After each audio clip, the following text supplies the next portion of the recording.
일주일을 기다렸던 슬기로운 의사생활 시즌2의 2화, 여러분들은 어떻게 보셨나요? 저는 굉장히 만족하면서 봤습니다. 왜냐하면 저번 1화와 비교했을 때, 그리고 시즌1을 생각했을 때 이번 2화는 스리다운 모습을 보여준 회차로 다가왔기 때문입니다. 율제병원에서 펼쳐지는 구구즈 각자의 소소한 이야기와 그들이 환자를 마주하며 겪는 이야기, 그리고 어쩌면 가장 중요한 환자들의 이야기, 여러 부분들이 잘 드러나서 개인적으로 정말 재미있게 본 것 같아요. 물론 별다른 자극적인 스토리가 없어서 보시기에 따라 다소 시시할 수도 있고, 특히 5사람의 이야기가 번갈아가며 진행되는 구성은 약간 산만하게 느껴질 여지가 있었다고 봅니다. 그리고 마치 시청자를 약올리듯 우리 겨울이가 고작 몇 초밖에 나오지 않았다는 점은 정말 아쉬운 부분 중 하나라고 할 수 있을 겁니다. 다음 주 회차엔 장겨울 선생 많이 나왔으면 좋겠습니다. 어쨌든 이번 2화는 각자의 영역에서 최선을 다하는 구구주의 분주한 모습을 따라가느라 시간이 금방 흘렀던 회차가 아니었나 싶습니다. 서론이 좀 길었는데 그럼 리뷰를 시작해보죠.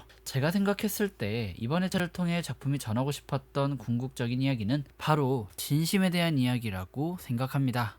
아마 많은 분들에게 해당되는 이야기일 겁니다. 병원이라는 존재는 전문적인 의학 지식이 없는 저 같은 사람에겐 두려움과 불안함이 도사리는 공간입니다. 저 의사가 나를 잘 치료해줄 수 있을까? 저 의사를 믿고 내 몸을 맡겨도 될까? 아마 병원에 가본 사람이라면 한 번쯤은 해본 생각일 겁니다. 내 몸을 다른 사람에게 맡겨야 한다는 이유로 우리는 병원이라는 공간에서 괜히 민감해지고 감정적으로 변하기 일쑤입니다. 송아가 수술하기로 했던 유경진 씨와 그녀의 어머니가 그러했죠. 허선빈을 비롯한 전공의들을 무시하며 그녀는 이렇게 말했습니다. 친구 때문에 이 병원 왔는데 이게 뭐냐?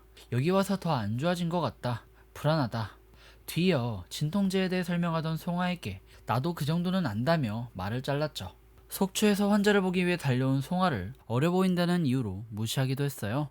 저는 이게 어느 정도 공감은 되더라고요. 제 소중한 딸이 머리를 열고 뇌를 수술해야 하는 상황인데 어려 보이는 의사가 온다. 그 사람이 어떤 사람인지 알지 못하는 환자 보호자 입장에서는 아마 불안하고 당혹스러운 게 일반적인 반응일 겁니다. 이러한 환자 보호자에게 송아가 했던 행동은 최선을 다해 믿음을 주는 것이었습니다. 병실에 자주 들르고 좀 더 전문적으로 설명해보라는 무리한 부탁에 친절하게 설명해주는 것, 수술이 끝난 후에도 지속적으로 환자의 상태를 눈여겨보는 것. 송아는 그들이 가진 불안감과 의심이 어떠한 것인지 알고 있기에 자신만의 방식으로 환자 보호자에게 믿음을 주며 그들의 불안감을 감쌌습니다. 그리고 그 과정에서 전공의들에 대한 배려도 잊지 않았죠. 즉, 송아는 환자 보호자가 기분 나쁘지 않게 부드러운 카리스마의 송아답게 환자의 보호자에게 불쾌했을 전공의 허선빈, 불안감에 병원을 믿지 못했던 환자 보호자 모두에게 위로를 전했다고 볼 수 있습니다. 이어지는 익준이의 이야기는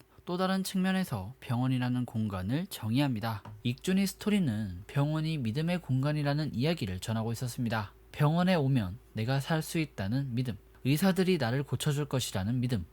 3년 전과 1년 전 딸들에게 간이식을 받아놓고도 술을 먹고 또다시 병원을 찾은 김정우 환자. 그는 자신이 처한 상황에 대한 경계심이 없는 듯합니다. 선생님이 내 목숨 살려주었다고, 그래서 고맙다고 말하면서도 죽으리 길을 넘겼음에도, 심지어 딸들의 간을 이식받고 살아난 몸임에도 그는 또다시 술을 마셨어요. 2번이나 그랬는데 또 수술하면 되지. 죽기야 하겠어. 그까이 술 마시고 말자 하는 안일한 마음이었으리라 생각됩니다. 그리고 이러한 김정우 환자에게 익준이는 이렇게 말했죠.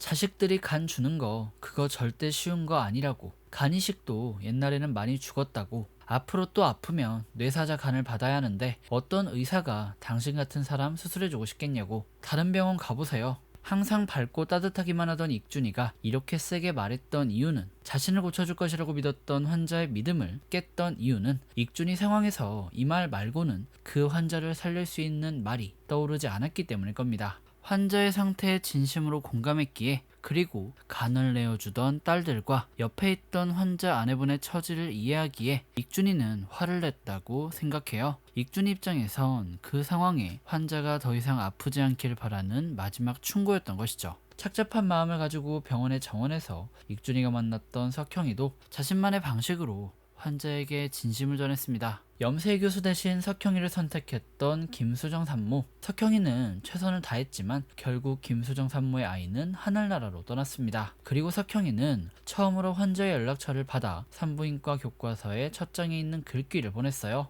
때때로 불행한 일이 좋은 사람들에게 생길 수 있다. 제가 아이를 가져본 건 아니지만 아이를 잃은 부모라면 아마 자책을 많이 할 것 같습니다. 아이를 잃은 순간의 상실감, 아이가 잘못된 게 다 내 탓이라는 죄책감, 앞으로 아이를 가질 수 없을 거라는 공포감, 아이가 다시 생겼을 때 느껴질 불안감 등 정말 5만 가지 감정이 교차할 것 같아요. 산모와 남편이 겪을 그 감정을 잘 알기에 석형이는 어떤 말을 어떻게 해야 하는지 고민했을 것이고, 자신을 믿고 담당 교수까지 바꿔가며 따라와준 부모이기에 자신이 할 수 있는 최선의 방식으로 위로를 한 것이라고 생각을 합니다. 정원과 준환이의 스토리도 인상 깊었죠. 등을 다친 승원이의 상처에 있던 실밥을 빼는 장면에서 승원이가 아프다며 징징댔습니다. 이에 승원이 부모님은 굉장히 난처해하시며 아이를 다그쳤어요. 특히 승원이 엄마는 아프다는 승원이에게 가만히 있으라며 화를 냈습니다. 3번의 시도 끝에 실패한 실밥 빼기. 정원이는 자신에게 미안해하며 아들과 싸웠던 승원이 엄마에게 이런 말을 합니다. 아픈 거 승원이가 가장 잘 안다.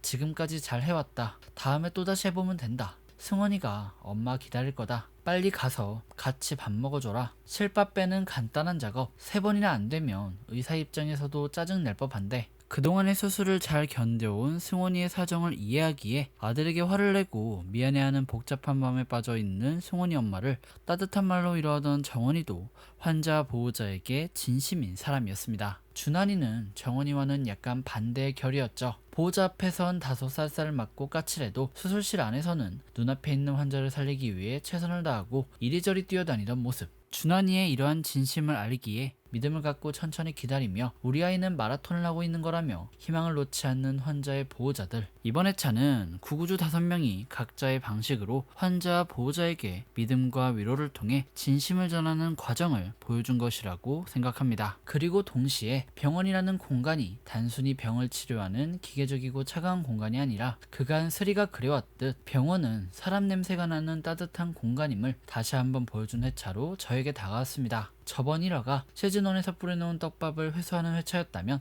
이번 2화는 본격적으로 스리다운 이야기를 시작한 회차였다고 정의하고 싶습니다. 때문에 자기 일의 진심인 5명이 펼쳐낼 앞으로의 스토리가 더욱더 기대가 됩니다. 그나저나 저는 익성 커플의 떡락을 예언했는데 성화의 벤치 위에 올려진 2잔의 커피, 과연 누가 올려놓은 것일까요? 커뮤니티에 공지하긴 했으나 저는 왠지 성화의 배려에 감동 먹은 허선빈이 아닐까 합니다. 지금까지 밝혀진 바로는 성화의 스케줄을 아는 사람은 허선빈이 거의 유일하거든요. 과연 익준이일지 허선빈일지 아니면 제3의 다른 인물일지 다음 주에 확인하시죠. 그럼 지금까지 윤공이었고요. 제가 스리 같은 드라마 리뷰가 처음이라 많이 부족한데 영상에 대한 따끔한 피드백을 댓글로 남겨주시면 다음 리뷰부터 참고하도록 하겠습니다. 영상 유익하셨다면 구독과 좋아요, 알람 설정 눌러주시고요. 저는 다음 영상으로 찾아오도록 하겠습니다.